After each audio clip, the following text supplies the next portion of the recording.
as you move through the world building process, you'll find that the world you're making is changing all the time. Now, this might sound like a very obvious statement, but I want to talk about the various kinds of changes that take place during the world building process. I've categorized these different kinds of changes using 3 terms: cosmos expansion, internal cosmos revision, and narrative cosmos revision. Now, these are some technical sounding terms, but the ideas behind them are very simple. Each of these terms describes a different kind of change that your world will go through as you build it. First, let's look at cosmos expansion. This change has to do with your imagined world simply growing in size and complexity. It starts out small, as an idea. Perhaps it's an idea for a story. Not the whole plot, not all the characters, just a small preliminary idea, an inkling of what could be. Maybe you thought to yourself, oh, wouldn't it be great if there was a story about X, and we can all fill in the X. Wouldn't it be great if there was a story about a girl who had to sail to the edge of the world to prove to her people, the world isn't round, it's flat. It starts off with something like this, and from this idea, you begin to build a world where that story can take place. Or perhaps for you, it wasn't the idea of a story that came first. Perhaps it was the idea for a world. And you think to yourself, what if there was a world where X? And like I said, we can all fill in the X. What if there was a world where time moved differently in forests and woods than it did in other places? Or maybe you were doodling and came up with the beginnings of a map. However your world began, whether it was to become the setting of your story or it popped into your head on its own, the desire is for that world to expand. You want that world to grow from a basic idea to a place of depth and complexity. You'll start coming up with the map to flesh out what this world looks like. You'll start putting creatures and monsters in your world. And you'll put people in your world, and those people will have history and society and hierarchies and so on. And your world grows and grows this way. It begins to be a world or universe with order and structure. In our world, scientists have a name for this order and structure of the universe. They call it the cosmos. The cosmos is made up of all the pieces that fall into space and time. In world building for fantasy stories, you're creating a cosmos, one that forms inside your imagination. As I mentioned before, this starts out with a single idea and then expands. Hence the term cosmos expansion. The second kind of change we'll be looking at is what I call internal cosmos revision. As your world expands, you'll most likely find that there needs to be revisions done along the way. Some of those revisions will have to do with the various elements that make up your world. Its geography, history, zoology, cultures, etc. All of these elements make up the pieces of the cosmos. As your world expands, you'll find that these elements of the cosmos are interrelated and cause changes in one another. So let's say that you are making your map, and you have a site on your map where there are ruins of a once great city. These ruins beg the question, what happened to this city? By this, you find that your map, the geography of this world, is related to history. You can say that long ago there was a war against 2 people groups, and this city was destroyed in the war. So why were these 2 people groups at war with one another? In this way, you find that history is related to culture, complexities of this world, and it started out simply by drawing some ruins on the map. This example shows how all the elements of your world are interrelated. These elements affect one another. And by developing the relationship between these elements, we find that changes need to be made in order to fix inconsistencies and conflicts within these relationships. A third kind of change your world will go through is narrative cosmos revision. This change deals with the relationship between your story and your world. During the world building process, your world and your story will affect one another. The changes you make in your story will potentially affect your world, and vice versa. These are narrative cosmos changes, or revisions. For example, let's say that you want the protagonist of your story to cross over some treacherous mountains while on a quest. Such a difficult crossing will show your audience that the protagonist is tough and is dedicated to finishing a task, no matter the risk. So you begin to write this crossing of the mountains into your story. But then you look at the map you made of your world, and you realize that your protagonist wouldn't need to cross the mountains to get from point A, the beginning of the quest, to point B, the end of the quest. In fact, by where you've placed the mountains on the map, your protagonist would have to go out of his or her way even to get to those mountains while en route to point B. In order to make this situation believable, you could either change the world or change the story. You could move the mountains so that they come between point A and point B, putting them in the protagonist's path. This would be the change in your world. Or you could cut out this part where the protagonist crosses the mountains. This is change in the story. The narrative cosmos changes are inevitable, and this is why I suggest you work on your story while you're working on your world. For aspiring fantasy writers, there's a lot to gain from reading fantasy.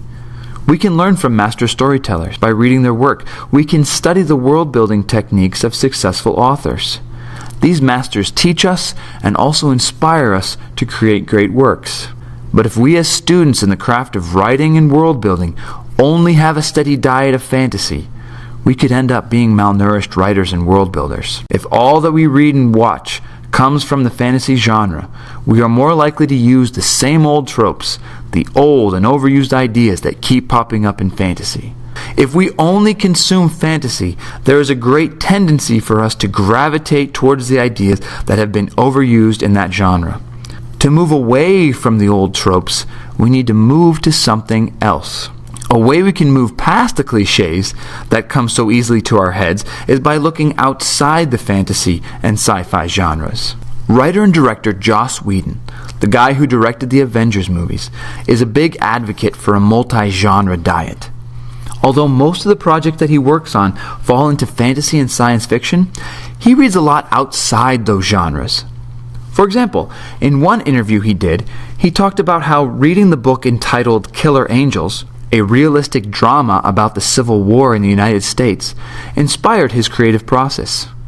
Joss thought to himself after reading it, what if this story about Civil War soldiers took place on the Millennium Falcon? So he took some ideas from the book, Killer Angels, and transported them to the science fiction setting of outer space. And this is how he came up with the highly praised cult classic Firefly, a TV series about a ragtag crew of smugglers on a space freighter who travel a post-Civil War galaxy that resembles the Wild West.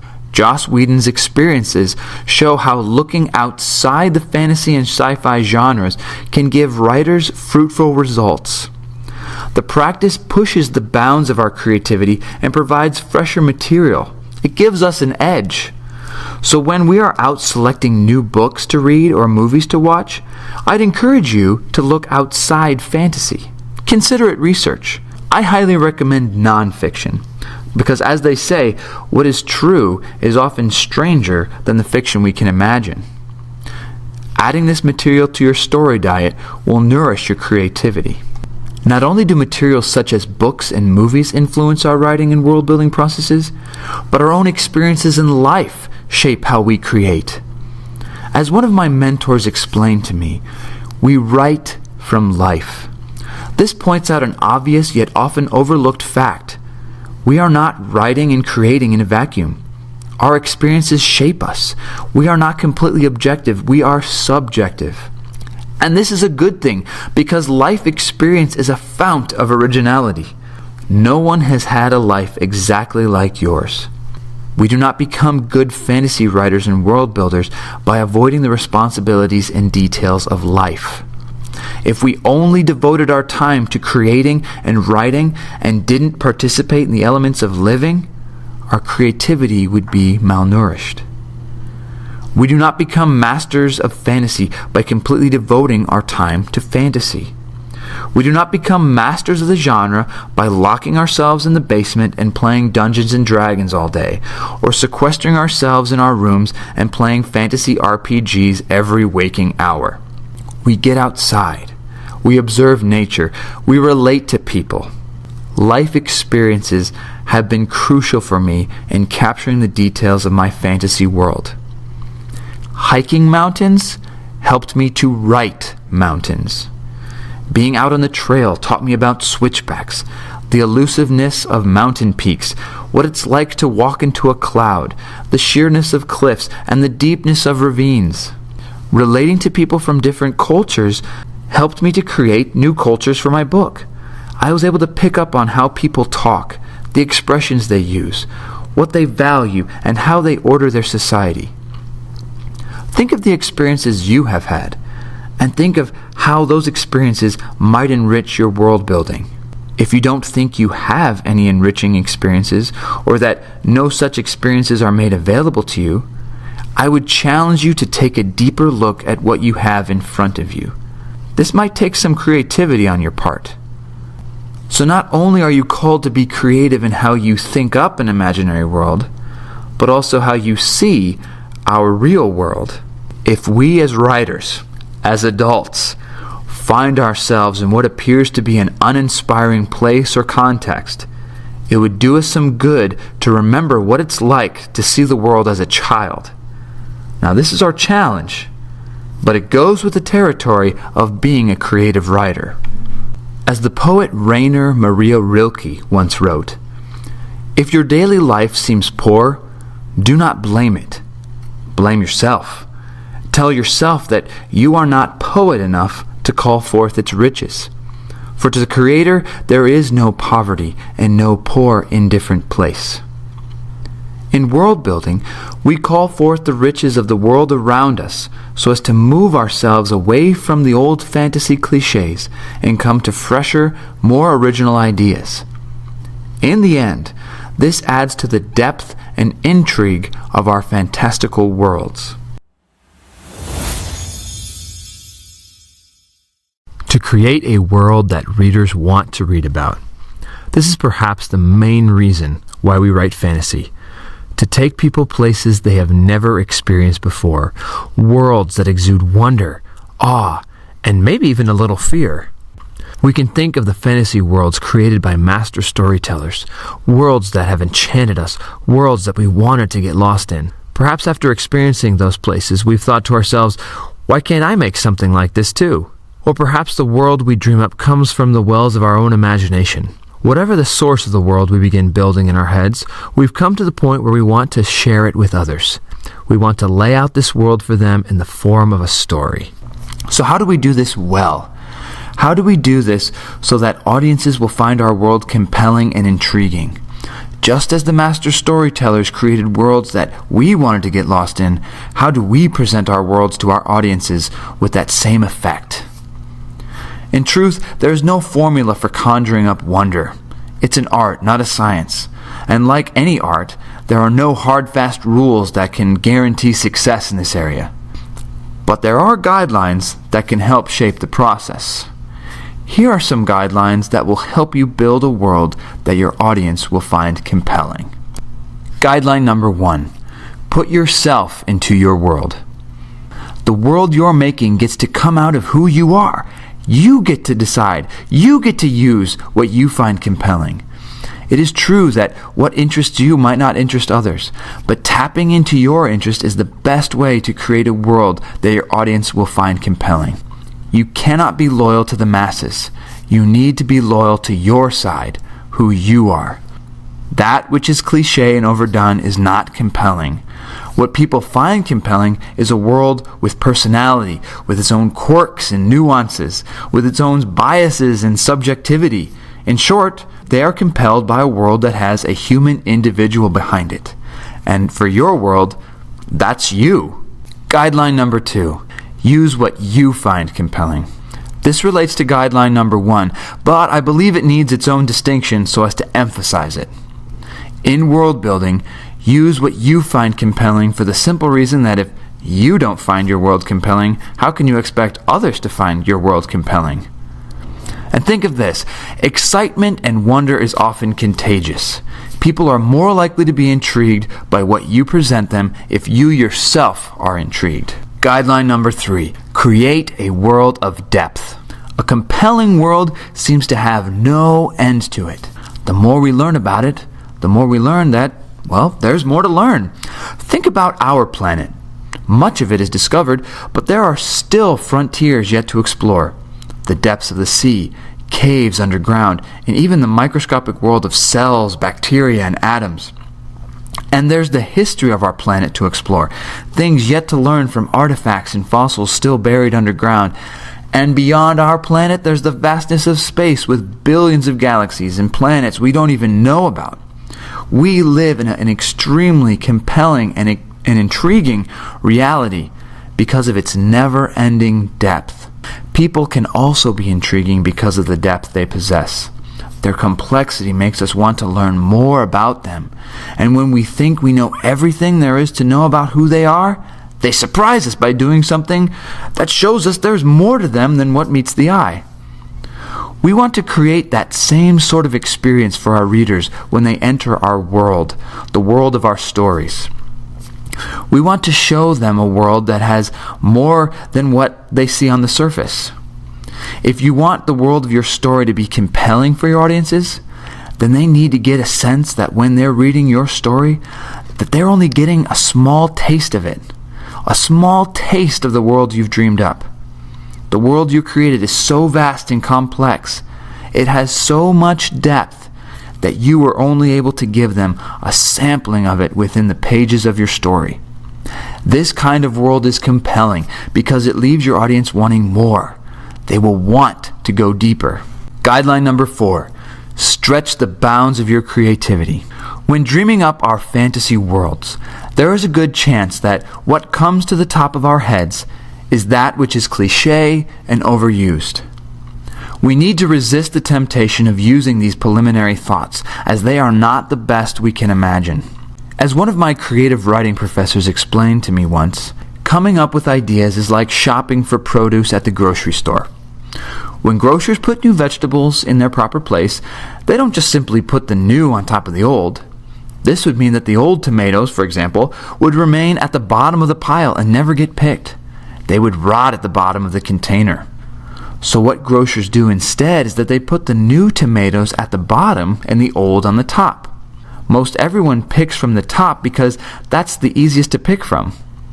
But if shoppers want to get the newest, freshest tomatoes, they need to ignore what is easily presented to them and reach deep into the container.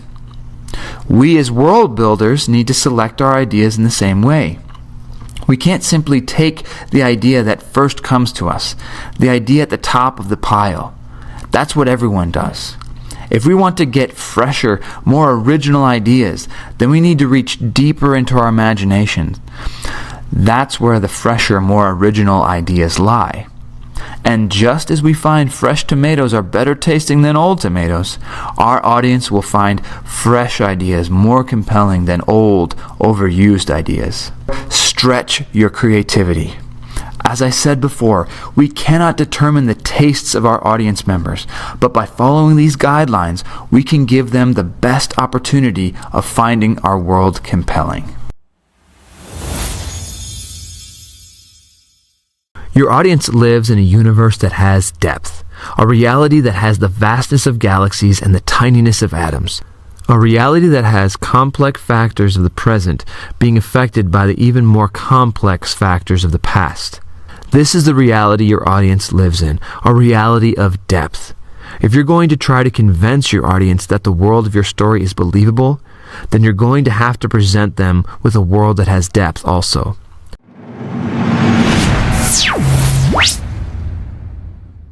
Convince your readers that the story of your main characters is only a snapshot of what's going on in your world. Convince your readers that the story you're telling is just one of millions of stories being played out in your world. You present them with a world that has depth of time and space. The world of your story was a moving, living, breathing place before your characters came to the scene, and it will continue to move, live, and breathe after they are gone. This is the depth of time. In the world of your story, things are happening in the world even if your characters aren't there. This is the depth of space. Now, how do you create this sense of depth in both time and space? It would be impossible to create a world as complex as our own, and it would be impossible to keep track of the millions of stories of the people and creatures in your world you're creating. So what do? You create the illusion that your world has more depth than it actually does. Think of a Hollywood movie set versus a set for a high school play. Both are trying to create the illusion of depth, the illusion that the worlds of their stories are bigger and more complex than they actually are. The difference is, however, that Hollywood set designers and set dressers are more successful, or at least they should be, in creating that illusion than a high school drama department. I'm thinking of that stereotypical play in school that has the cardboard moon and papier-mâché trees, set pieces and props that aren't very convincing. Movie sets, generally speaking, do a better job at creating that illusion of depth. They have more resources to work with. As writers, what can we learn from this? Well, when you write, you present your readers with a point of view. They are seeing what the camera sees. Therefore, you use what your camera sees to support the illusion that your world has more depth than it actually does. This might mean that you have to build a set in your mind and ask yourself questions like, where does this river flow? Where does this road go? Why is this building standing here? And why are all these people moving around? The details you present to your readers can hint to a world that goes beyond what the camera can see. To continue with the movie metaphor, details can point to a world that is bigger than the movie screen. Now, you shouldn't try to list off every detail that comes to mind. In fact, listing every possible detail in the scene would bog your reader down with trivial information. But you as the author should know what set pieces are there and what they are there for, what the extras are doing and where they're going, what props can be found in the scenes. You should know this because constructing the scene in your head shapes your writing. It shapes how you'll have your characters interact with the world. And if you need to mention a detail, it'll be available to you because you'll already have set it up. Knowing the depth yourself helps you in presenting a world of depth to your readers. Not only does depth make your world more compelling to your audience, it makes your world more believable. Hey everybody, thanks for watching. This was a lesson in my world building workshop for fantasy writing. You can get the full course on this playlist right here. And if you'd like to get the course without any ads or without any interruptions, you can get it on Udemy, which I'll include in a link in the description. So again, thanks for watching and happy world building and happy writing.